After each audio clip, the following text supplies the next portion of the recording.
Oh,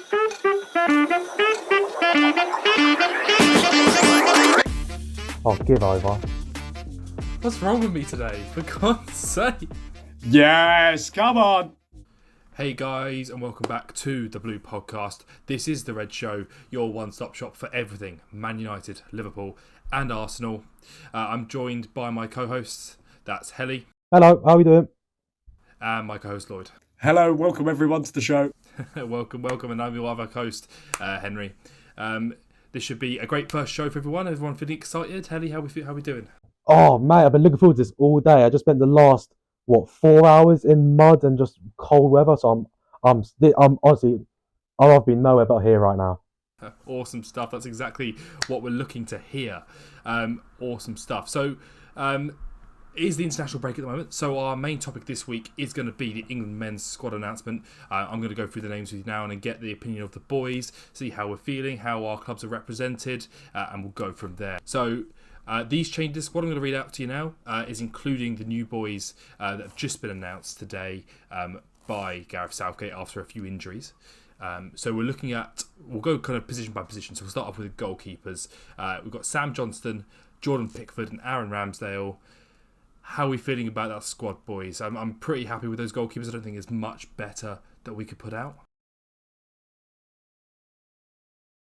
No big omissions, Lloyd? Anybody you'd like to see in, potentially ahead of Johnson? I mean, out of the goalkeepers looking at it, I think that Southgate's probably picked Johnston over Nick Pope because he's maybe a little bit better with the ball at his feet and like playing out from the back. But yeah, apart from that, I think I'd be quite happy with that. I'm not too fussed. It's nice to see an ex-Man United man be represented in the goalkeepers, I have to say, after Dean Henderson's kind of fallen off of a cliff. And of course, no longer at Man United. But of course, two ex-Man United goalkeepers at Crystal Palace, which is also nice to see. But I agree, having goalkeepers that are good with the ball at their feet is a great thing, and it's the kind of football I want to see at Man United, at England as well. So I'm kind of happy with those also. So we'll move on to the defenders. So our defenders for this tournament are Levi Colwill, Mark Guehi, Enzri Konsa, the newly appointed Rico Lewis, Harry Maguire himself, Fikayo Tomori, Kieran Trippier and Kyle Walker. So only one of our kind of players in there, and that's Harry Maguire. How do you feel about that, Heli? Does that sound right to you? Don't get me wrong, Maguire. Honestly, for England, he's brilliant. So I don't have any complaints about him being in the squad. But it's just club form. He needs to find something. But to be fair, in games against Fulham, he hasn't been that bad. I think he's been quite decent actually recently. So I feel like the call up is well deserved. But it's not really an issue, but the only point out here would be Rico Lewis in the team. I don't get me wrong, he's a very talented, excellent player, but like, it's like we're basically turning into an under-21 squad. Like with Cole Palmer, which we'll get onto later, it's just I feel like these call-ups could be handed out to players probably more deserving or players that would make more sense, in my opinion. So yeah. Do you not think, Lloyd, that potentially having these younger players bedded in early will benefit us at later tournaments? Yeah, definitely. I think especially with the upcoming fixtures like Malta and North Macedonia, of course, England are already qualified. So if you do give young players like Rico Lewis and Cole Palmer minutes, then it will give them confidence and ability to just go on and perform better for the team. 100%, I agree. I say I'd love to see the addition of Rico Lewis. I think he's been deserving of a cap for a long time, despite the handicap of the club that he plays for. But it's quite weird, especially considering how leaky our defence has been, that we're not seeing any Liverpool players in that list and any Arsenal players in that list. Does Ben White not feel hard done by here?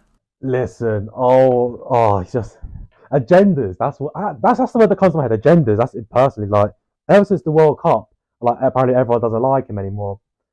At the end of the day, you're not there to make friends. You're there to win, aren't you? Also, with the Liverpool thing, like Joe Gomez, seriously. So I mean, I think Ben White has been robbed, to put it lightly. I think Ben White's been robbed. But hey, what can you do? I wouldn't say he's been robbed, but I would say that he's deserving of some appearances for England at this point. He has been putting in some solid shifts for Arsenal for the last couple of years. And versatile as well. Centre mid, centre back, right back, even left back if need be. So potentially should have been called up ahead of Enzri Konsa, potentially. Ahead of Rico Lewis. You don't think Rico Lewis's ability to also play those three positions would have been helpful rather than Enzri Konsa, who can realistically only play centre back.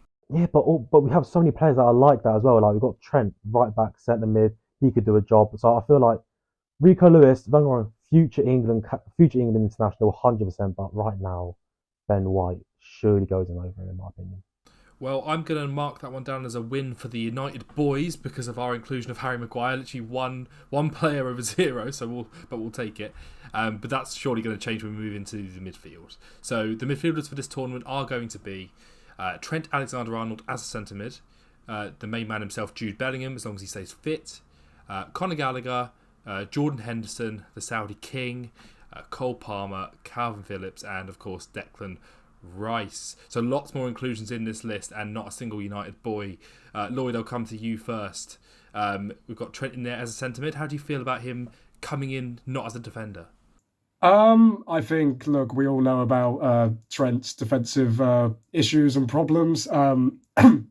Watching him week in, week out, I mean, I don't think he's necessarily like a terrible defender, but he's not like, he can't defend as well as someone like Trippier or Kyle Walker or someone like that. So for me, he is too good to not be having him in the squad because of his passing capabilities. You know, you see a range of passing.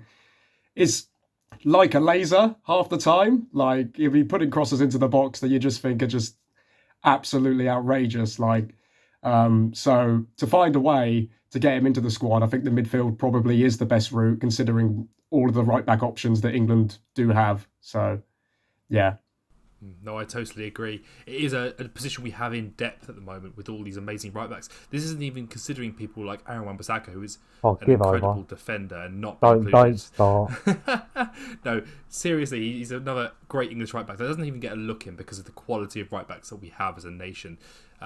So finding a way to get one in kind of out of position does make a lot of sense. But of course, Trent's not played there very often, but we'll see what happens at the actual tournament. I doubt he would start in midfield.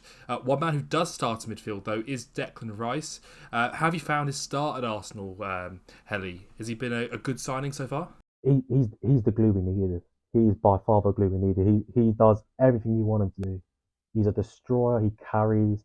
He comes up with goals if you need them. Honestly, apart from Rodri, best CDM in the league. Do you don't think Yves Bissouma has a mention in there as well? Who? Yves Bissouma. Another very good defensive midfielder. Yves Bissouma. Have you not seen the form of Tottenham this season? No. I thought you were just going to say Amrabat. If I'm being honest.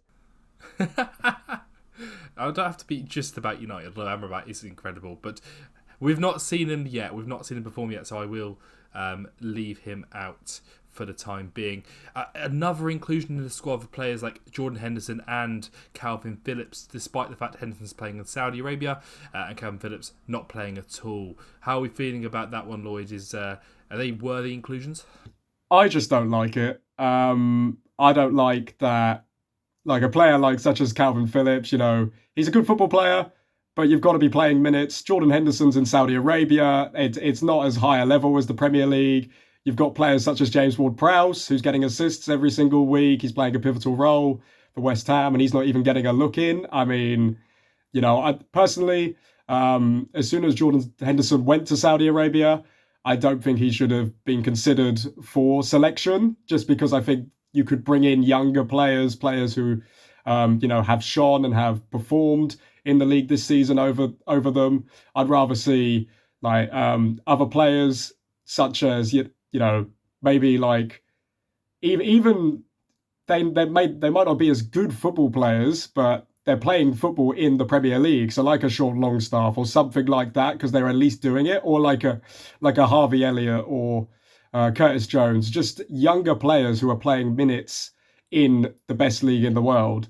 Whilst for Henderson, he's sort of on the decline. I don't think it makes much sense to have those players in the squad. I don't think it sends out a good message. No, I completely agree. And I think this probably will be his last tournament at the upcoming Euros, just because of his age. And I don't think he makes it to another one anyway, so I think he'll probably just retire himself.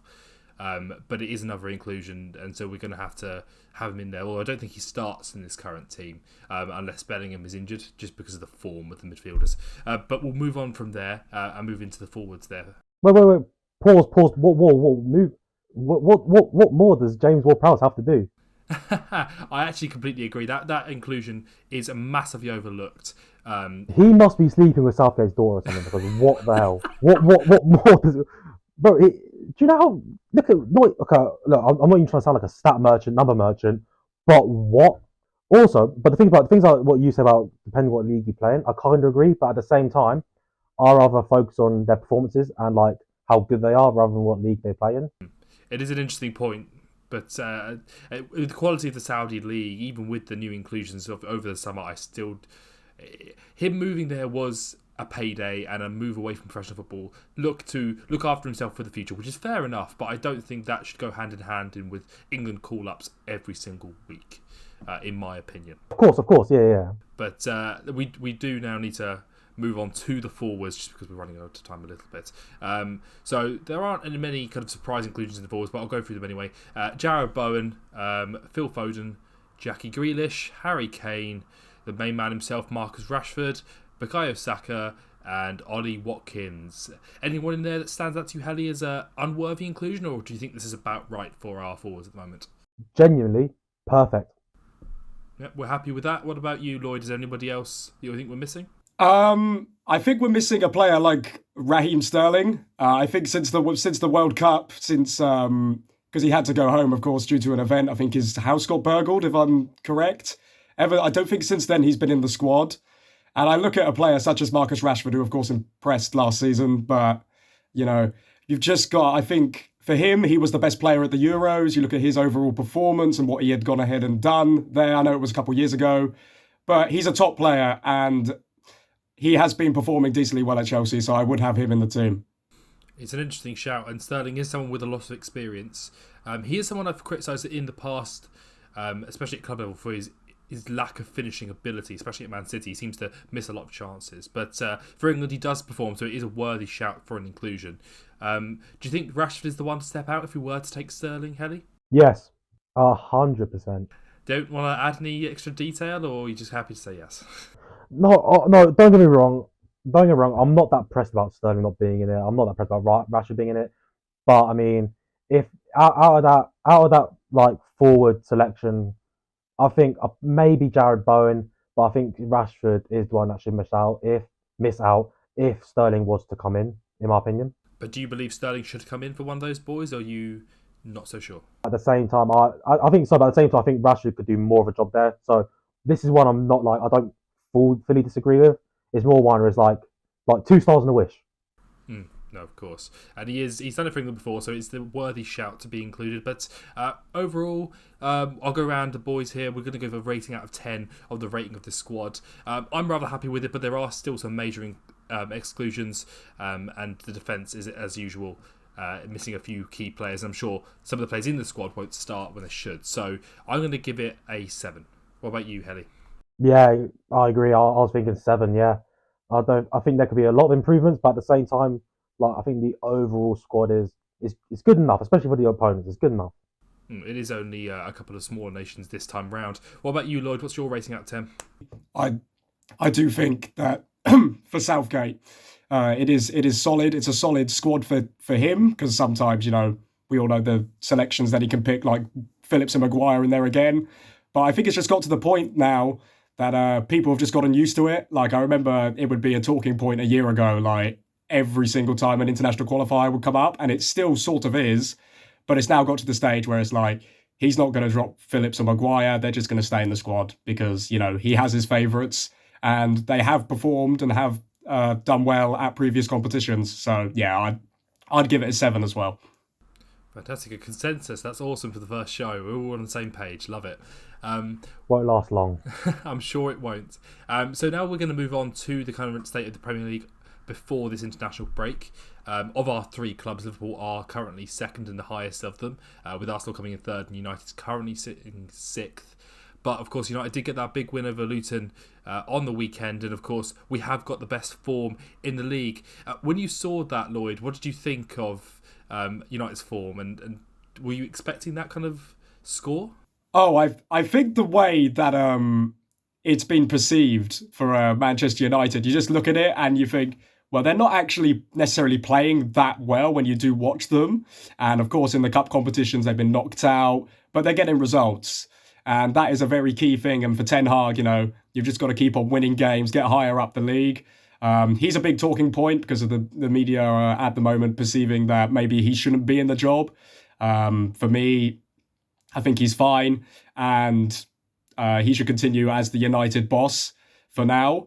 But yeah, it is certainly a shocking stat because I don't think they are playing like they're the best team over the past 5 games. I don't think they've been anywhere near it. I would agree with that statement. Our form, whilst good, we have been playing poorly, and it's certainly causing issues, especially when Victor Lindelof is our best player in the game. That is dire situations. Heli, what's going on?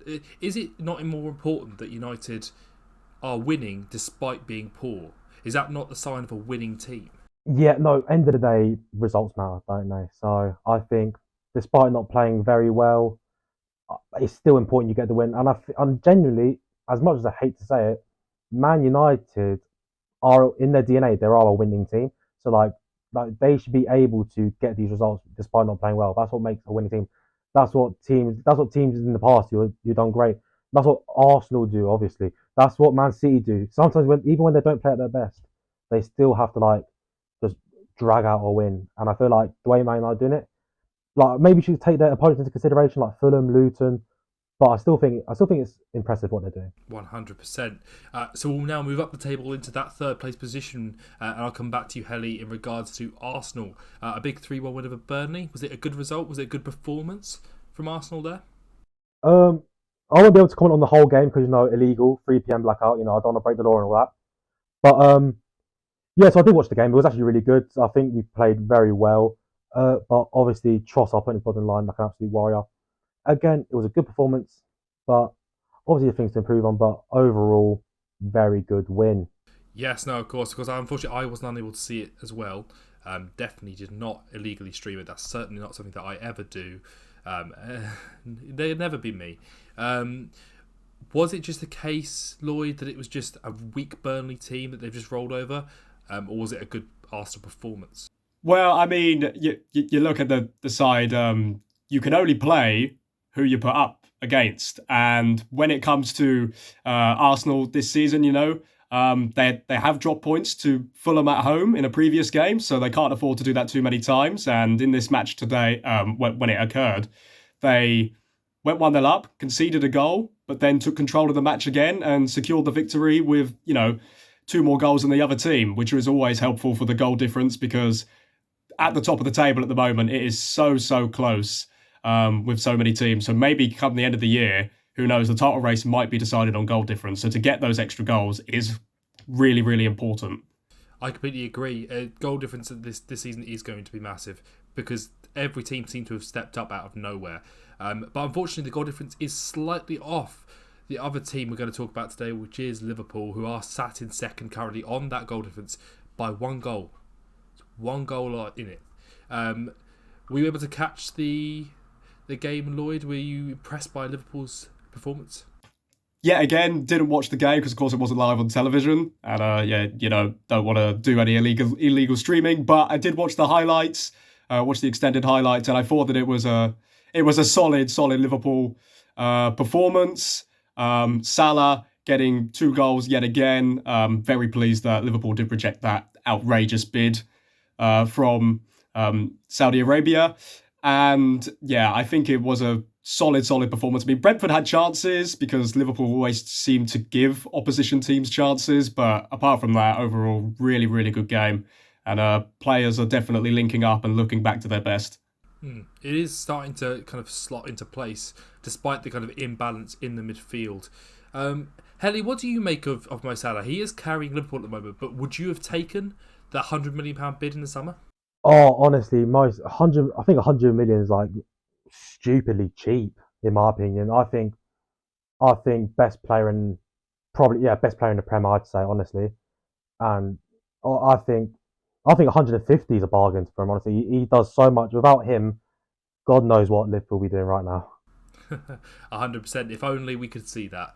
That would be magical. But how much would you set as the price tag for Mo Salah if you were Liverpool going to sell him? If I was Klopp, 200 million. Do you think Saudi could make a bid like that at some point? Yeah, They probably do 250. But do you think Liverpool will accept it? Is there a scenario in the future where Mo Salah leaves the Premier League for Saudi Arabia? For that money, no doubt in my mind. I could see Salah leaving next summer, 200 million, maybe just under, but I can definitely see that happening. 100%, and it would help them rebuild. Of course, they need a defensive midfielder, they need some more reinforcement in the defence, and also to find a replacement for Mo Salah. But it is clear that he is carrying the team at the moment. Fantastic. So this usually be the section where we talk about our predictions that we made, but of course this is the first podcast, so we're going to have to give that one a skip, but we are going to come up with some predictions of our own. We're going to come up with predictions for the next 3 Premier League games that our big teams are going to play. So given we've left off with Liverpool, we'll go back to them. Of course, their next fixture will be against, I believe, is it Man City, Heli? Yeah, you're asking the wrong guy. I haven't got a clue, mate. I was hoping you'd know. It is Man City. It's a big game. Lloyd, what do we make? Are you happy with this game? Do you reckon you could win it? I mean, to be totally honest, never happy to see Manchester City away coming up on the fixture list because it's always a tough game. And last season we lost 4-1. So when you're coming up against Manchester City away from home, it's always very difficult. I do a little bit of me thinks we can get something out of it, but if I am taking my bias cap off, I most likely am going to go for a City win just because they just are Manchester City with the players and the squad that they have. And for us, we don't have that out-and-out number 6, and I think that could really cost us in the game. 100%. Are you confident enough to put a score on that game, potentially? For me, probably, if I was going to... I think 2-1. I think 2-1 City is what I'd go for. As much as I'd like to back Liverpool, I just think not having a number 6 whilst they've got like a Rodri who can dictate a game like that and just keep defending. So for me, yeah, I'm going to go for a City win as much as it pains me. Heli, your turn next. What are we thinking in terms of a score? To be fair, I think Liverpool do have a chance because whenever it's Man City Liverpool, it's always a belter of a game. It's always high entertainment. Normally a good few bit of goals there, but I do think Man City is way too strong from there. I feel like as Lloyd said, the lack of number 6, the lack of a strong midfield, and also a bit of a wish-washy defence. I don't see any other way of Man City winning. I think Man City comfortably win this 3-1, maybe 4-1. Which one are you going to go for, 3-1 or 4-1? 4. 4-1. Oh, interesting. It's always an interesting game when it comes around Man City v Liverpool, of course. As a Man United fan, I don't want to see either team win, so I usually do predict a draw because that would be the best scenario for me. But unfortunately, Man City are too good. And I also see Man City coming off the back of that draw with Chelsea, feeling a bit unhappy that they didn't win that game, and they usually have something to prove the next game. So similarly to you, Heli, I think they'll dominate, but I think Liverpool are good enough to get a goal. So I'm going to go with 3-1 win for Manchester City. So next up, we're going to move over to the best club in the world, and that is Manchester United. Our next game is against Everton on the 26th of November. It should be an interesting one. I personally think that Everton are one of the worst teams in the league this season and are very good, big favourites to go down. Heli, what's your thoughts on this game? Oh, okay. Here's the thing, right? Good as I don't know, man. Because right now, Man United, there are just like shithousing wins. So I'll say they're gonna push through like they have for the past few weeks. I think a 1-0 grab and go. Awesome stuff. I love to hear that. Lloyd, what are your thoughts? Of course, it is 2 of your least favourite clubs going up against each other. How do you see this one playing out? Yeah, I think if you're looking at it, Everton, to be totally honest, I think when I've watched some of Everton's games, I do think the results necessarily haven't favoured them into what Sean Dyche is trying to do. As much as I don't like saying that, I do think that they are a little bit better than maybe the table does suggest currently at the moment. And Goodison, it's not necessarily an easy place to go, but Everton haven't really got a lot of points at home. They've got more points away from home this year. So it will be quite interesting to see how Everton are going to do against Manchester United. I don't think Man United are going to win this game, though. I do think it is going to be a draw. Is that a score draw or a no score draw? I think both teams are going to score. I'm going to go for a 1-1. I think that'll be the full-time score. It's an interesting shout, and it's one I could 100% see coming true. As a United fan, it pains me to watch us at the moment. We score less goals a game and concede more goals a game than Everton, which would indicate that we would be not winning this one. But, of course, I've got to have faith in my boys. I've got to stick with them even if we are shit. I'm going to go for a 2-0 victory, but one where it's very two-sided and it's potentially a late second goal for United to seal off the game and win it for us. Fantastic. And on to the final game that we're going to talk about today, and that is Arsenal, who have to take a trip to Brentford, at Brentford as well. Heli, how are we feeling? Well, I've said this before. Brentford away is probably one of the toughest trips a team could do. In my opinion, I think Brentford away is honestly an awful place to go because Brentford as well, they're just so good, but especially in front of their home fans. But I think we are gonna continue doing well. I mean, last year 3-0 win, easy as you like. So I feel like we're going to continue, and I feel like it's going to be a good, convincing I think it's going to be a convincing 2-0 win. Fantastic. Lloyd, how are you feeling? Of course, you just played Brentford and won it reasonably comfortably. Do you think Arsenal can do the same? I think it will be a bit closer between Brentford and Arsenal just because it is at Brentford's ground. Their home stadium, as Heli said, is not an easy place to go. I remember Liverpool last season, we lost there by 3-1. So it's not an easy place to go. But if I were to give a prediction, which I am going to, I do think that Arsenal are going to win this one. I think they'll edge it. I'm going to go for 2-1. I think that'll be the scoreline in that match. Very nice. Yeah, it is going to be a tight one. I could easily see Brentford taking kind of a snatch win, 1-0 here, potentially. But I'm going to be reasonable. I'm going to be realistic. I'm going to say that it is going to be a tight game, but I'm going to say 2-1 Arsenal, so another win for the Gunners. So for every game, all of us have predicted the favourites to win. We haven't gone for an upset. No one's been ballsy enough. We're going to look back on these, of course, when they have been played in a couple of weeks' time after the international break. And some of us are going to look stupid, or none of us are. So we'll go through that a bit later on down the road. Fantastic. So we're going to move on to our final section for the day. And this one's a little bit more fun rather than just going through the news. I'm going to hand over to Heli here. He's going to take us through our new quiz/game show section. And he's invented his own game that we're going to try play today. Right, boys, you ready for this? Always, bro, always. Never better. Right, so I like to call this game the knockout stage, right?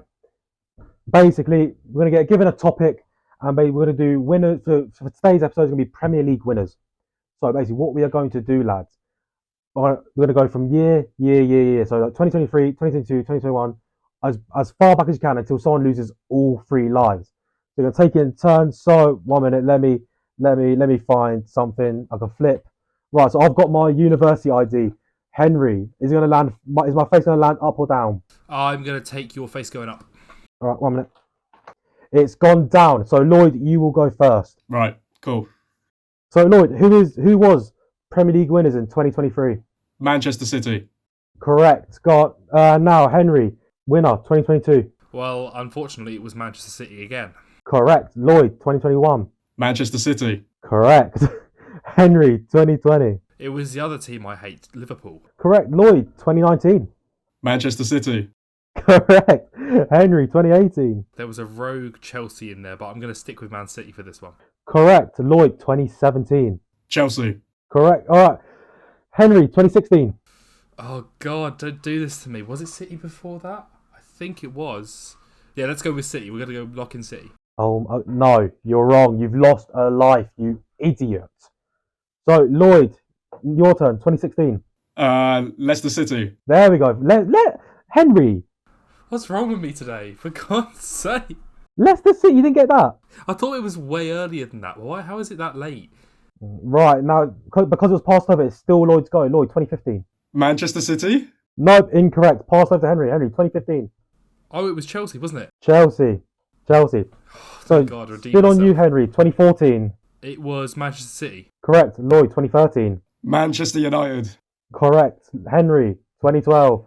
2012 was a Man City one. I think that was a Aguero moment, wasn't it? 2012. Yeah, do you remember when like all the Man United fans and players all to the top of and like were actually so gassed and just I'm just going to say this once, and I don't say it again. Balotelli was offside. He was offside. That goal should not have counted. We should have won that league. Just saying. in my professional opinion, I think you should cry more. So I probably will. So- yeah. Lloyd, 2011. Manchester United. Correct. 1 minute. I've done no Oh, I preparation. don't know. Or was Yeah, it yeah. Chelsea? Correct. All right, Henry, 2010. Manchester United. Incorrect. Incorrect. Don't do this to me. Don't put me down this hole. Jesus. Yeah, incorrect. 1 minute. Actually, wait. This has gone to shit already. 1 minute. I forgot to actually get the table up. That'd been a good idea. 2 seconds. 2 seconds, boys. 2 seconds. Yeah, we should probably get the table up so we can see exactly who won. 1 minute. Give me 2 seconds, lads. God, was it not us in 2010? I swear. So 2009, 2010 table. Oh, there was a Chelsea one in there, wasn't there? Oh, it might be Chelsea, you know. Waiting for VAR to confirm the score. No, Man United didn't win it. You're wrong. Yes, come on, VAR. It is a goal. Let's go. So it passes over. So who won it in 2010 then? Chelsea. Correct. There you go. So Henry's on 1 life. Lloyd is on 2. Oh wait, hang on. Was I right or wrong? I'm confused. You said Man United. You were wrong. Oh, I thought you said I was right. Oh no, shit. No. Don't want to hear it, mate. Don't hear excuses. Right, 2009. Right, Lloyd, 2009. Oh, me for 2009. Manchester United. Correct. Right, Henry, 2008. It's one of 2 teams. I'm gonna go Chelsea. I'm gonna go back. Incorrect. Lloyd, get this right and you win. Manchester United. Ladies and gentlemen, we have your winner. It is Lloyd. Yes, come on. It was one of 2. There was no other teams it could have been. Oh, well done, mate. But Thank you. Jesus Christ. That's what we do. That's what we do. Henry, mate, you lost your last 2 lives. Wait, I can never remember the order of those Chelsea United wins. That's really bad. That's I'm so sorry. embarrassing. I'm sorry to all the Man United fans out there. I've let you down. I'm going to have to practice for next week before we go into either this game or another game, whatever we do next week. You are probably the smartest Man United fan I know as well. That's crazy. Well, I appreciate the compliment, but Jesus Christ, we're not a smart bunch, are we? Jesus Christ. Well, thank you very much for that game, Heli. That was an awesome kind of first take on that game. Of course, we might try it again next week. We might try something else. You never know until we record it. Of course, you're going to have to find out when we post next week. But thank you all very much for watching the first episode of The Red Show, going through all the stuff relevant to Man United, Liverpool and Arsenal. I've been Henry. We've also had Heli. No. Bye. And Lloyd. Until next time. Thank you very much for watching. Goodbye.